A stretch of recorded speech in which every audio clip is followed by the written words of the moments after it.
তোমাদের প্রত্যেককে আবারও প্রলয় দাস স্টাডি চ্যানেলে স্বাগত। আশা করি তোমরা নিয়মিত প্রত্যেকটি ক্লাসে যে বিষয়গুলো শেখানো হচ্ছে সেগুলো অনুশীলন করছো। এই সেন্টেন্স স্ট্রাকচারগুলো যেগুলো প্রত্যেক ক্লাসে আমি শেখাচ্ছি, এগুলো বেশি দিন অনুশীলনের মধ্যে না থাকলে তোমাদের মধ্যে ভুলে যাওয়ার সম্ভাবনা রয়েছে।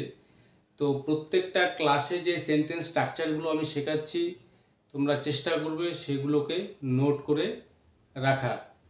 তো পরবর্তীতে তোমরা প্রয়োজন অনুসারে এই সেন্টেন্স স্ট্রাকচারগুলোকে দেখে নিতে পারবে এবং অনুশীলন করতে পারবে। তো আজকের এই ক্লাসে আমি আরও কিছু গুরুত্বপূর্ণ সেন্টেন্স স্ট্রাকচার তোমাদেরকে শেখাবো। তো যেই সেন্টেন্সগুলো আজকে আমি তোমাদেরকে শেখাচ্ছি, যে আমার বইটি কোথাও খুঁজে পাওয়া যাচ্ছে না, তার ঘড়িটি কোথাও খুঁজে পাওয়া যাচ্ছিল না, বাচ্চাগুলিকে কোথাও খুঁজে পাওয়া যাচ্ছে না। অর্থাৎ বিভিন্ন জায়গায় সম্ভাব্য কোন কোন জায়গায় থাকতে পারে, সব জায়গায় খোঁজা হয়ে গিয়েছে, কোথাও পাওয়া যাচ্ছে না বা যাচ্ছিল না। তো এই জাতীয় সেন্টেন্সগুলো আমরা প্রচুর বলে থাকি। তো এই সেন্টেন্সগুলোকে কিভাবে আমরা ইংরেজিতে তৈরি করব, আজকের এই ক্লাসে তোমাদেরকে এটা শেখাচ্ছি। তো ফার্স্ট সেন্টেন্সটি এখানে, আমার বইটি কোথাও খুঁজে পাওয়া যাচ্ছে না। তো এই সেন্টেন্সটাকে আমরা কিভাবে তৈরি করব? তো শুরুতে আমাদেরকে নিয়ে আসতে হবে যেই বস্তুটা বা যেই ব্যক্তিকে আমরা পাচ্ছি না, সেন্টেন্সের শুরুতে নিয়ে আসব। তো এখানে আমার বইটি পাওয়া যাচ্ছে না, তো মাই বুক ইজ নোহোয়্যার, কোথাও না। My book is nowhere to be found. My book is nowhere to be found, আমার বইটা কোথাও খুঁজে পাওয়া যাচ্ছে না। তো পরের সেন্টেন্সটি লক্ষ্য করো, তার ঘড়িটি কোথাও খুঁজে পাওয়া যাচ্ছিল না। তো আগের সেন্টেন্সের সঙ্গে এই সেন্টেন্সের একটু পার্থক্য রয়েছে। আগের সেন্টেন্সটি প্রেজেন্টে রয়েছে, এবারের সেন্টেন্সটি পাস্টে রয়েছে। কোথাও খুঁজে পাওয়া যাচ্ছিল না মানে অতীতের কোনো একটা সময়ের কথা বলছি। তো এই সেন্টেন্সটা আমরা পাস্ট টেন্সে গঠন করব। তো এখানে বিষয়টা হচ্ছে তার ঘড়িটি, হিজ ওয়াচ, এখানে আমরা বিভাগ ব্যবহার করব পাস্ট টেন্সে যেহেতু রয়েছে ওয়াজ। তো আমাদের এখানে লক্ষ্য রাখতে হবে যে সামনের যে নাউনটি রয়েছে সাবজেক্টটি, সেটা সিঙ্গুলার ফর্মে রয়েছে না প্লুরাল রয়েছে, সেই অনুসারে আমরা বিভাগটা ব্যবহার করব। তো হিজ ওয়াজ নোহোয়্যার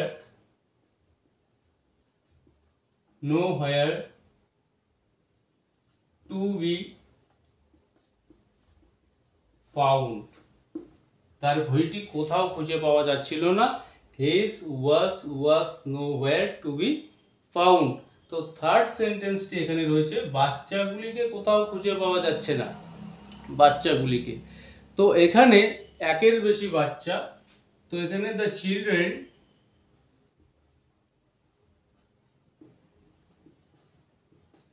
এই সেন্টেন্সটি প্রেজেন্ট টেন্সে রয়েছে। তো প্রেজেন্ট টেন্সের বিভার্ব আমরা এখানে ব্যবহার করব, বিভার্ব এম ইজ আর। তো এখানে প্লুরাল ফর্মের ক্ষেত্রে আমরা আর ব্যবহার করে থাকি। তো দ্য চিলড্রেন আর নোহোয়্যার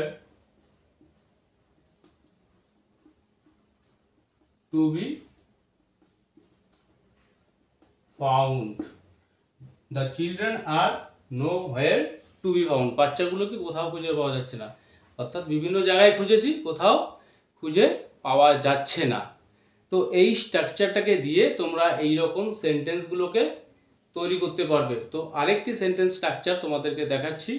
তো আমি দুটি বা ম্যাক্সিমাম তিনটি করে সেন্টেন্স দেখাচ্ছি, তোমরা চেষ্টা করবে এই স্ট্রাকচারগুলোকে কাজে লেগে যতটা বেশি সম্ভব সেন্টেন্স তৈরি করা যায়। তো এখানে 4 নম্বর যে সেন্টেন্সটি, আমি কাবাবে হাড্ডি হতে চাই না, সে আমাদের মধ্যে কাবাবে হাড্ডি হয়েছিল।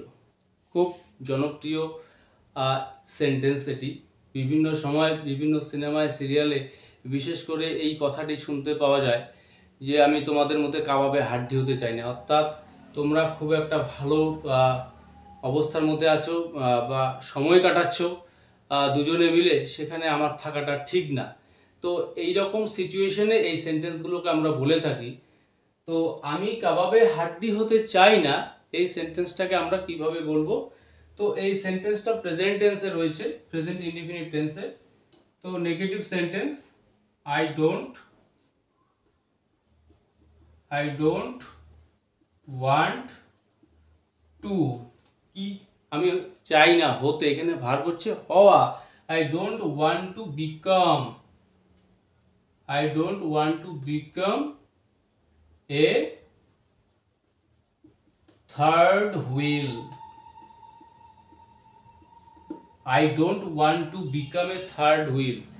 তো এখানে তো কাবাব বা কিছু এরকম নেই সেন্টেন্সের মধ্যে।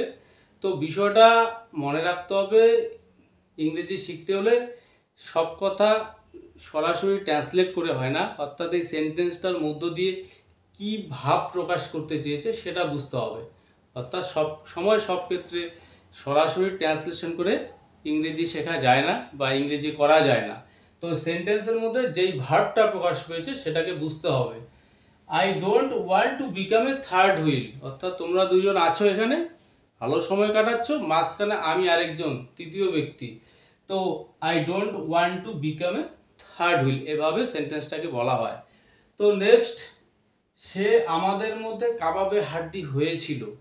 তো এই সেন্টেন্সটা সিম্পল পাস্ট টেন্সে রয়েছে, অর্থাৎ এই সেন্টেন্সগুলোকে আমরা আলাদা আলাদা টেন্সে বিভিন্নভাবেই বলতে পারবো। তো সে হয়েছিল, হি became a third wheel. He became a third wheel আমাদের মধ্যে। He became a third wheel in us, আমাদের মধ্যে সে কাবাবে হাড্ডি হয়েছিল। তো এই স্ট্রাকচারটাকে দিয়ে তোমরা এরকম সেন্টেন্সগুলোকে তৈরি করবে। তো আরেকটি সেন্টেন্স স্ট্রাকচার এবার তোমাদেরকে দেখাচ্ছি। এখানে দুটি সেন্টেন্স রয়েছে, টাকার কমতি নেই বা অভাব নেই, ঘাটতি নেই, চালের কমতি নেই, অর্থাৎ যথেষ্ট পরিমাণে রয়েছে। তো এই সেন্টেন্সগুলোকে আমরা কিভাবে বলবো? প্রথম সেন্টেন্সটি টাকার কমতি নেই, so there is no lack of money,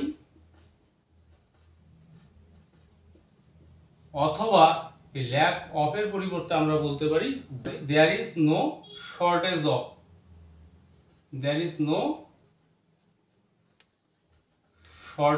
of, বলতে পারি শর্টেজ অফ মানি বা there is no lack of money. তো এই স্ট্রাকচার অনুসারে চালের কমতি নেই, অর্থাৎ যথেষ্ট পরিমাণ রয়েছে। So there is no lack of rice, অথবা there is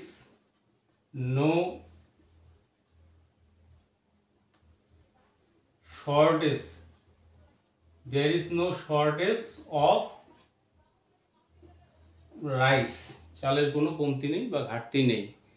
তাহলে এই তিনটি সেন্টেন্স স্ট্রাকচার দিয়ে যেই সেন্টেন্সগুলো আমি দেখালাম, ঠিক এই রকমভাবে যতটা বেশি সম্ভব সেন্টেন্স তোমরা নিয়মিত অনুশীলন করবে এবং প্রত্যেক দিন নতুন নতুন সেন্টেন্স স্ট্রাকচার শেখার পাশাপাশি পুরনো যে সেন্টেন্স স্ট্রাকচারগুলো আমি শিখিয়েছিলাম সেগুলোকেও তোমাদের নিয়মিত অনুশীলনের মধ্যে রাখতে হবে। তো আজকের এই ক্লাসটি যদি তোমাদের ভালো লেগে থাকে তাহলে ভিডিওটিতে অবশ্যই লাইক, কমেন্ট ও শেয়ার করবে।